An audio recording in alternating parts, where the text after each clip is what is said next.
नमस्कार दोस्तों। तो आज हम देख रहे हैं क्रिमिनल प्रोसीजर कोड सीआरपीसी का चैप्टर 7, जिसमें सेक्शन 91 से 105 तक है, जिनके बारे में जिनको 4 पार्ट्स में डिवाइड किया गया है।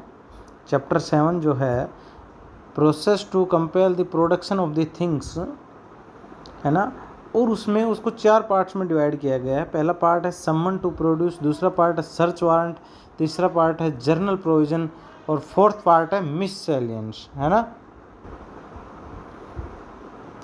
तो आइए स्टार्ट करते हैं 91 से। अब जो आपका जो समन टू प्रोड्यूस है, जो पार्ट 1 है, वो सिर्फ 2 सेक्शन में, सेक्शन 91 और सेक्शन 92, और दोनों के दोनों जुडिशरी एग्ज़ाम के लिए बड़े इंपॉर्टेंट है। ठीक है, तो 91 में समन टू प्रोड्यूस डॉक्यूमेंट और अदर थिंग्स। ठीक है, तो इसमें क्या है कि किस पर्पज़ से कि आपको डॉक्यूमेंट्स प्रोड्यूस करने, आपको समन किया गया है कि आपको डॉक्यूमेंट प्रोड्यूस करना है या कुछ अदर थिंग्स है, लेटर वगैरह प्रोड्यूस करना है। वो किसके पर्पज़ से? इन्वेस्टिगेशन पर्पज़ से, इंक्वायरी पर्पज़ के, ट्रायल के पर्पज़ के, और अदर प्रोसीडिंग जो इस कोड के अंडर आती है उन सब की। ठीक है, तो where court of the OIC का मतलब है officer in charge of police station consider that there anything और document which is necessary for investigation, inquiry, trial and other proceeding which is mention in this code. The court shall issue a summon or police officer shall give written document to person in whose possession or power thing that he produced the things court on specified date or time। ठीक है, तो उस police officer आपके पास में return में order कर सकता है और आपको कोर्ट समन कर सकता है कि ये जो आर्टिकल्स है, ये थिंग्स है, डॉक्यूमेंट्स है, ये आपको इस तारीख को कोर्ट में पेश करने हैं। ठीक है, तो if a person produce the document through the other then the considered compliance with no need to personally produce. बिल्कुल, कोई अगर मान लीजिए कोई डॉक्यूमेंट है और वो डॉक्यूमेंट प्रेजेंट करनी है उसी दिन कोर्ट में, तो ज़रूरी नहीं है कि आदमी पर्सनल अपीयरेंस देके प्रेजेंट कर, किसी दूसरे के थ्रू भी उसको प्रेजेंट कर सकता है। ठीक है, अब ये अप्लाई किस पे नहीं होता है ये एक्ट? बिल्कुल, ये सेक्शन जो है किस पे अप्लाई नहीं होता है? तो ये अप्लाई नहीं होगा officer of the post and telegraph department, post office में जैसे पार्सल वगैरह इन पे नहीं होगा। सेक्शन 123 और 24 इंडियन एविडेंस है, उस पर अप्लाई नहीं होगा। और बैंकर बुक एविडेंस एक्ट है, उस पर अप्लाई नहीं होगा। तो इन पे ये आपका सेक्शन नहीं होता, इनके ऑफिसर्स हैं, इनके जो एम्प्लॉय वो बाउंड नहीं होंगे। उसके बाद आज ये आप सेक्शन 93 पे। तो 93 में क्या है? Produce as to letter and telegraph. ठीक है, प्रोसीजर क्या है लेटर और टेलीग्राफ को प्रोड्यूस करने का कोर्ट में? तो if there is any parcel with the post officer then how it shall be called. अगर कोई पार्सल है पोस्ट ऑफिस का, जैसे कि इसमें बताया कि नहीं कर सकते पोस्ट ऑफिस पे, तो वही है कि उसका प्रोसीजर क्या है। कोई भी पोस्ट पार्सल वगैरह है, आप उसको कैसे बुलाएंगे कोर्ट में? तो क्या है उसमें, क्या है? The following person shall order to produce in court. किसी पर्सन को ऑर्डर करेंगे कि वो चीज़ पार्सल आप कोर्ट में पेश करें। कौन कौन कर सकता है? डीएम यानी डिस्ट्रिक्ट मजिस्ट्रेट कर सकता है, court of session session court कर सकता है, सीजीएम यानी चीफ जुडिशियल मजिस्ट्रेट कर सकता है, और हाई कोर्ट कर सकता है। ये कर सकते हैं। ठीक है, अब आ जाइए, अच्छा ये टाइटल हो गया। ठीक है, अब उसके बाद आ जाइए which officer can stop the parcel और पोस्ट। ये इसी में 92 में ही है, कौन कौन से उसको स्टॉप कर सकते हैं। तो कौन कर सकते हैं? Executive magistrate, judicial magistrate, commissioner of police और डिस्ट्रिक्ट सुप्रिटेंडेंट ऑफ पुलिस यानी डीएसपी। तो ये सब वो लोग हैं जो उस पार्सल को कभी भी रुकवा भी सकते हैं, स्टॉप भी कर सकते हैं। ठीक है, हाँ ये बिल्कुल डिफरेंस है। उसको कौन प्रोड्यूस होने के लिए कौन बुला सकता है, तो उसमें आपने देखा उसमें अलग है, कोर्ट ऑफ सेशन है, हाई कोर्ट है, सीजीएम है, इसमें अलग है, ये ध्यान रखें। अब आप आ जाइए 93 पे, वह सर्च वारंट में भी इश्यूड, यानी जो पार्ट भी है जो सर्च वारंट है उस पर आ जाइए। तो 93 जो है वो यही कहता है व्हेन सर्च वारंट में भी इश्यूड, यानी when it can be issued. ठीक है, कब जारी किया जा सकता है? तो कब जारी किया जा सकता है, कौन से सर्कमस्टांसेस में किया जा सकता है? आप देख लीजिए, अगर आपको एक कीवर्ड लेके पकड़ना है, आपको अगर ज़बरदस्त तैयारी करनी है जुडिशरी, एडीए या एपीपी, जेएल लो इन एग्ज़ाम्स की, और बाकी आप सीआरपीसी अगर वैसे जर्नली भी पढ़ रहे हैं तो उसके लिए भी समझना ज़रूरी है। एलएलबी एलएलएम के स्टूडेंट तो बहुत ज़रूरी है, बिल्कुल नोट्स के साथ हम प्रोवाइड करवा रहे हैं। तो अगर एक कीवर्ड से आपको अगर वर्ड को रिलेट करना है, कॉन्सेप्ट को समझना, तो आप 93 में करें कि when it can be issued, 94 में stolen property and forged document, 95 और 96 में आप मान लीजिए for feature of few publication, यानी high court set aside the order. 96 में high court set aside the order कर सकता है, ये जुडिशरी में बहुत पूछा जाता है। 7 में हो गया search of person wrongfully confined, और 98 में हो गया अबडक्टेड फीमेल। तो आप एक कीवर्ड से पूरा का पूरा कॉन्सेप्ट समझ सकते हैं। अब डिटेल में समझना, आइए आप 93 को कब जारी कर सकता है, तो वो जारी करेगा when court has reason to believe that the person after summon in section 91 और 92 shall not produce the thing. जब 91 में आपने किसी डॉक्यूमेंट को पेश करने के लिए सम्मन किया, 92 में किया, और उसमें अगर उसने पेश नहीं किया, कोर्ट के पास पर्याप्त रीजन है इस चीज़ का, तो कोर्ट उसको उसके खिलाफ वारंट कर देगा। यानी पहले वारंट कर रहा है, अगर वो नहीं पेश हो रहा, उसके नए डॉक्यूमेंट नहीं आ रहा है, तो फिर वारंट कर देगा। अब it is known with the home they think, बिल्कुल पता होना चाहिए कि कोई थिंक है वो उसी के पास में है। और the court satisfied that the journal search is sufficient, कि कोर्ट को पास में सफिशिएंट होना चाहिए कि जो जर्नल जो सर्च है वो सफिशिएंट है, उसके जो सर्च किया गया है प्लेस वो सफिशिएंट है होगा। और search warrant can be of particular area also, एक पर्टिकुलर एरिया के लिए होगा। ये नहीं कि सर्च वारंट जारी कर दे उसको मतलब आप कहीं भी जाके सर्च करने लग जाओ, ऐसा नहीं होगा। तो where matter is the post और telegraph, then officer under section 92 can only issue warrant to search a post office on the order of CGM and DM. बिल्कुल डीएम और सीजीएम के ऑर्डर से ही आप पोस्ट ऑफिस में जाके आप सर्च कर सकते हो, अन्यथा नहीं कर सकते। ये दो वर्ड है सीजीएम और डीएम, ये आपको नोट याद करना पड़ेगा। अब आ जाइए आप 94 में, वो 94 में कि सर्च ऑफ सस्पेक्टेड प्लेस। तो सस्पेक्टेड जो प्लेस है 94 में, तो उसमें बिल्कुल जहाँ पे सर्च कर रहे हो वहाँ के मालिक की उसकी वो असिस्ट करेगा आपको, और डीएम कर सकता है, एसडीएम कर सकता है, और अदर मजिस्ट्रेट जो फर्स्ट क्लास है उनको अगर इन्फॉर्मेशन मिलती है किसी भी चीज़ की कि वहाँ पे स्टोलन प्रॉपर्टी है, उनके पास रीजन है इस चीज़ का, तो वो बिल्कुल वहाँ पे उस प्लेस को सर्च कर सकते हैं। कौन कौन कर सकते हैं? डीएम, एसडीएम और magistrate first class can issue the order to any police officer have the rank of constable. Constable से बड़ा अधिकारी होने चाहिए, उसको जारी कर देंगे, सर्च वारंट उसके हाथ में दे देंगे और वो सर्च करने के लिए अथोराइज है। और सर्च जारी करने के लिए मैंने आपको बताया डीएम, एसडीएम और मजिस्ट्रेट फर्स्ट क्लास, ठीक है। तो हमें दैट ही search such place where the stolen property और ऑब्जेक्शनल आइटम, यानी स्टोलन प्रॉपर्टी जो आईपीसी के सेक्शन 410 में दी गई स्टोलन प्रॉपर्टी, तो वो अगर वहाँ पे है उसके पास reason to believe that property is in the search place, तो आप कर सकते हो। अब इसमें कौन कौन सी चीज़ें हैं मतलब वो आप देख लीजिए। तो उसमें कॉइन काउंटरफिट, आपको डाउट है कि काउंटरफिट किया जा रहा है कॉइन को, फोर्जन डॉक्यूमेंट है, तो मेटल पीस ऑफ मेटल है, तो काउंटरफिट करेंसी नोट स्टैम्प है, डॉक्यूमेंट है फोर्जर डॉक्यूमेंट जैसे सील है, फॉल्स सील है, फॉल्स स्टैम्प है, ऑप्शन बुक्स हैं, ऑप्शन कोई भी ऑब्जेक्ट है जो 292 आईपीसी में दे रखी है, और इंस्ट्रूमेंट है जो भी use for the production of any above articles, in production को बनाने के लिए कोई भी ऐसा आर्टिकल है जैसे कुछ नोट छापने की मशीन वगैरह, कॉइन तैयार करने की मशीन वगैरह, फोर्जर डॉक्यूमेंट तैयार करने की मशीन वगैरह, तो ये सब आप बिल्कुल जारी कर सकते हो सर्च वारंट।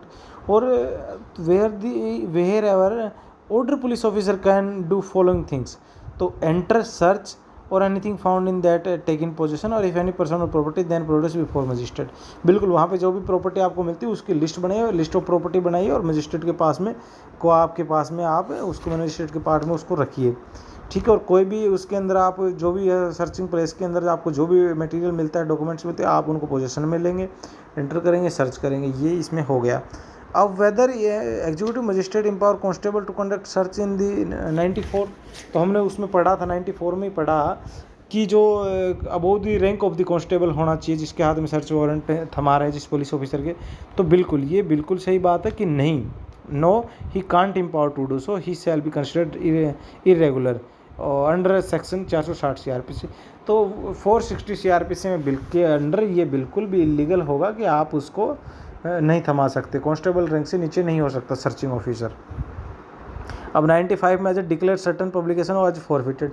अब आपने जो सर्च किया और उसमें बहुत से आपको प्रॉपर्टी मिल गई, बहुत से आर्टिकल आपको मिल गए उसके अंदर, ठीक है।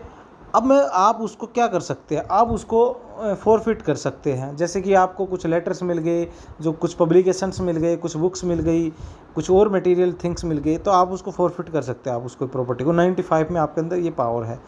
तो what do you understand by the forfeiture of few publication. तो जैसे कि पब्लिकेशन से क्या मतलब है आपका, पब्लिकेशन से मतलब ये है कि 124A सेडिटेशन, तो जो आईपीसी का जो सेक्शन है 124A सेडिटेशन यानी राजद्रोह, उससे रिलेटेड है। गवर्नमेंट के खिलाफ कुछ साजिश रची जा रही है, देश के खिलाफ कुछ साजिश रची जा रही है, उसके खिलाफ कुछ आर्टिकल लिखा हुआ है, तो उनको फॉरफीचर कर सकते हैं। 153 में है promoting the enmity between the class. आप कुछ जात या कुछ धर्म के नाम पे, कुछ जात के नाम पे आप प्रमोट कर रहे हैं, दुश्मनी बढ़ा रहे हैं, है ना, उस पर कर सकता है। इम्पुटेशन और एसेसन, तो आप अगर कुछ ऐसा कुछ फैला रहे हो जो जिसको दंगा बढ़ाने के लिए, लोगों में दुश्मनी बढ़ाने के लिए है, तो उसमें कर सकते हो। आपकी कुछ ऑब्सीन बुक मिल जाती है तो उनको फॉरफीचर कर सकते हो। और कुछ ऐसा मिल जाता है जैसे कि कुछ पिक्चर्स मिल जाती है, कुछ ऐसा ऑब्सीन मटेरियल जो सेलिंग के पर्पज़ से रखा गया है, तो बिल्कुल उसको कर सकते हो, ठीक है। उसके बाद मेलिसियस इंसल्टिंग ऑफ रिलीजन, आप किसी के धर्म को इंसल्ट करने के लिए आपने कुछ मटेरियल रखा है, जैसे कुछ तस्वीरें बना रखी है देवी देवताओं की, है ना, तो रिलीजन को नीचा दिखाने के लिए, तो वो। और then government can issue notification for future, और गवर्नमेंट इशू करेगी नोटिफिकेशन फॉर फ्यूचर के लिए, ठीक है। 95 में हो गया। अब सुनिए और 95 में और देखिए, any police officer not below the rank of SI, ये सब चीज़ें कौन फॉरफिट करके, ये आप जो उसके अंडर सर्चिंग जो ऑफिसर है वो एसआई से नीचे होना नहीं चाहिए इस केस में। And conduct search for that the magistrate में इश्यू वारंट, और उसके पास मजिस्ट्रेट का वारंट होना चाहिए तभी वो सर्च कर सकता है। Any police officer can seize the things where it is found, बिल्कुल वहाँ पे कोई पुलिस और सीज कर सकता है जो थिंग वहाँ पे पाई जाती है, जैसे कि न्यूज़पेपर, बुक है, press and registration of the book act है, ये सब उसके तहत होंगे। Document it includes the painting, document क्या क्या इंक्लूड कर लेगा, पेंटिंग करेगा, ड्राइंग, फोटोग्राफ और अदर विजुअल रिप्रेजेंटेशन जो भी होंगे वो डॉक्यूमेंट कर लेगा। अब देखिए, वेयर और such order is pass that is question only according to the 96 CRPC। अब इसमें जो भी बुक्स, जो भी मटेरियल आपने फॉरफिट किया है, उसको अगर आप चाहते हैं कि फॉरफिट ना किया जाने, गलत किया है, तो उसके लिए आप अपील कर सकते हो 96 में। 95 में फॉरफिट किया, आप 96 में आप अपील कर रहे हो। 94 में सर्च किया, फिर उसके बाद फॉरफिट किया, उसके बाद में आप अपील में जाओगे 96 में।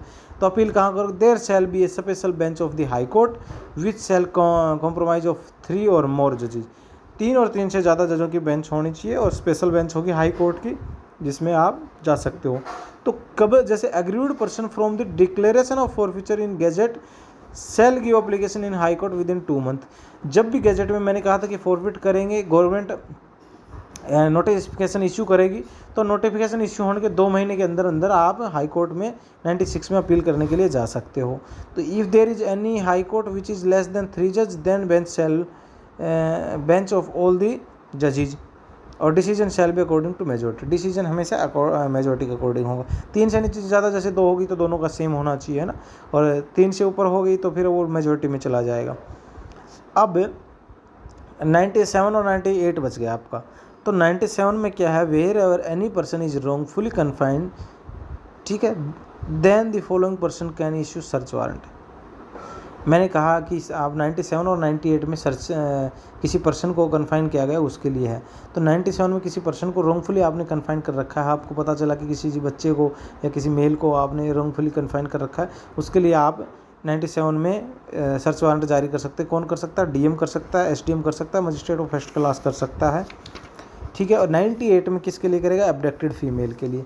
तो complainant on note that any woman is abducted, illegally detain female child below the 18 years for the unlawful purpose, तो डीएम, एसडीएम और magistrate first class can give the order, release the immediately और given to the husband, parents और guardian if required use necessary force, ठीक है। 98 में जैसे कि आपने किसी को शादीशुदा है या किसी छोटी बच्ची को, या जो कस्टडी की बात करते हैं, उसको आपने गलत तरीके से डिटेन कर रखा, तो उसके लिए सर्च वारंट जारी कर सकता है। पुलिस उसको वहाँ से अपनी कस्टडी में लेगी और उसके पेरेंट्स को या उसके हस्बैंड को या उसके जो गार्जियन हैं उनको दे दिया जाएगा।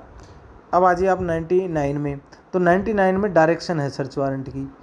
तो दी प्रोविजन सेक्शन जैसे कि मैं बात करूँ तो 38, 70, 72, 74, 77, 78 जिनमें सर्च वारंट की बात की गई है ना। तो so far may be apply to all search warrant issue under the section 93, 94, 95, 97। तो डायरेक्शन मतलब ये वही जो सर्च वारंट आपने 70 से 80 के बीच में जो सेक्शन में पढ़ा, वहाँ पे जो सर्च वारंट पे जो कंडीशन अप्लाई होती सेम वो यहाँ भी होंगी, सेम वो डायरेक्शन यहाँ भी फॉलो की जाएंगी। अब 100 में है कि person in charge of close place to allow this search. तो 100 में ये है कि जिस घर में आप सर्च करने के लिए जा रहे हो उस घर का जो मालिक है, अगर वो घर बंद पड़ा हुआ काफ़ी दिन, उस घर का जो मालिक है वो पुलिस को असिस्ट करेगा, हेल्प करेगा और उनको सर्च करने वहाँ पे दिया जाएगा, ठीक है, और उनको सर्च करने के लिए अलाउ किया जाएगा, ठीक है। तो ये आपका हो गया 100 हो गया। उसके बाद आप आ जाइए 101 की मैं बात करूँ तो उसमें यही है कि disposal of things found in the search beyond the जुडिक्शन। तो जुडिक्शन के बाहर जो तलाशी है वो आप दूसरे जो जिसकी जुडिक्शन है मजिस्ट्रेट की, उसकी परमिशन के साथ में आप वहाँ पे लेंगे, उसको सर्च वारंट भेजेंगे, वो अपने वहाँ पे असिस्ट करेगा आपको, ठीक है। आप अब आ जाइए 102 में। तो 102 में आप देखेंगे मिससेलेनियस है। तो इसमें सेक्शन जो 102 उसमें सीजियर द सर्टेन प्रॉपर्टी, ठीक से। 103 में सर्च इन दी प्रेजेंस, यानी मजिस्ट्रेट की प्रेजेंस में सर्च होगा। और तीसरे में कुछ डॉक्यूमेंट है वो इम्पाउंड कर दी गई है। और 5 में रेसिप्रोकल अरेंजमेंट है, ठीक है। तो 102 की मैं अगर बात करूँ तो where any police officer is satisfied that any property is stolen और offence is committed then he can seize, ठीक है। तो यहाँ पे क्या है, सस्पेक्टेड और एलेज है कि स्टोलन प्रॉपर्टी है वहाँ पे और सस्पिशन है, तो वहाँ पे आप पूरे जो ऑफिसर इंचार्ज है जो पुलिस स्टेशन का, वो उस प्रॉपर्टी को सीज कर सकता है। जैसे कि officer in charge will be inform, ठीक है। तो ऑफिसर जो है इंचार्ज है उसको इन्फॉर्म किया जाएगा। Shall give report to magistrate, magistrate को रिपोर्ट की जाएगी इसके लिए। Can't be conveniently transported then he can take bond from person that he produce the property in court, ठीक है। और उसकी प्रॉपर्टी कोर्ट में प्रेजेंट की जाएगी, जो स्टोलन प्रॉपर्टी, जो सस्पेक्टेड प्रॉपर्टी है। और wherever thing is subject to speedy and natural decay do not know who the owner is, that person is not present, the value property is less than the 500, or then SP can dispose according to section 457 of CRPC, ठीक है। तो 100 इसको बोलते 102 की कार्रवाई बोलते हैं। और आप इसको लिंक कर सकते हो सेक्शन 457 यानी 457 CRPC से। उसमें पावर ऑफ दी सीजियर दे रखी है, सीज करने की पावर जो पुलिस ऑफिसर के पास में कितनी है ना। तो ये इसमें है। और इसमें अगर वेपन की बात आ जाती है, कुछ वेपन वगैरह मिल जाते हैं, तो उसको CRPC के चैप्टर 5 यानी सेक्शन 52 में है कि सीज दी ऑफेंसिव वेपन, तो उसको उसके अंडर आप उसको सीज कर सकते हो। अब जैसे कि इसमें अगर मैं बात करूँ तो जैसे बस ट्रक ट्राले को पकड़ना है और उसको आप पुलिस स्टेशन बाड़ी में खड़ा करना है, थाने में जैसे कि गाड़ियाँ होती है, तो वो जो 500 रुपये से कम की जो गाड़ियाँ हैं तो वो SP के ऑर्डर को लेके आप उसको नीलामी कर सकते हैं, है ना। तो इसमें ये सेक्शन जो है ये कहना चाह रहा है, ठीक है। वो सीज कर सकते हो, उसको बेच भी सकते हो आप। तो SP के ऑर्डर से आप उनको उन चीज़ों को 500 से कम वैल्यू की चीज़ों को नीलाम कर सकते हो। अब 103 में आज ये सर्च इन परजेंस, तो मजिस्ट्रेट में direct search in his presence, अपनी प्रजेंस में। और जैसे कि मजिस्ट्रेट अरेस्ट भी करता है अपनी प्रजेंस में, 44 में आपको पता भी, CRPC 44 में। तो इसमें यही कि अपनी प्रजेंस में सर्च कराए। अब 104 में यही कि power to impound the document, ठीक है। जो डॉक्यूमेंट कोर्ट में आपने पेश की है, जो डॉक्यूमेंट्स आपको सर्च प्लेस से मिले उनको इम्पाउंड कर सकता है कोर्ट, ठीक है। अब आ जाइए सेक्शन 105।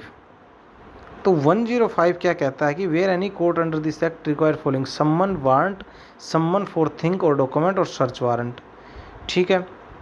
तो इसमें क्या है, then it shall be executed if the execution out of the jurisdiction और India, out of the jurisdiction यानी मजिस्ट्रेट के आउट ऑफ जुडिक्शन और इंडिया से बाहर हो, तो then such summon and warrant shall be 2 copies which shall be send by the post और otherwise to the presiding officer of that court where the summon there section 68 CRPC शैल apply.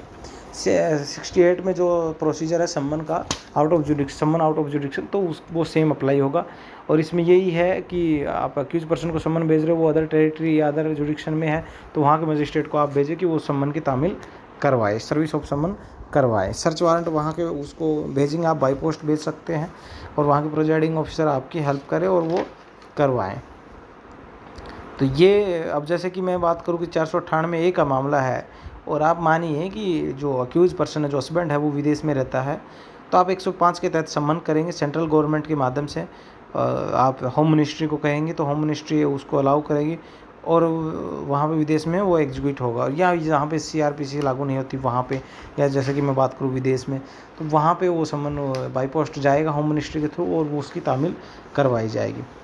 ठीक है, तो ये है आपका चैप्टर 7 CRPC होता है यहाँ पे ख़त्म।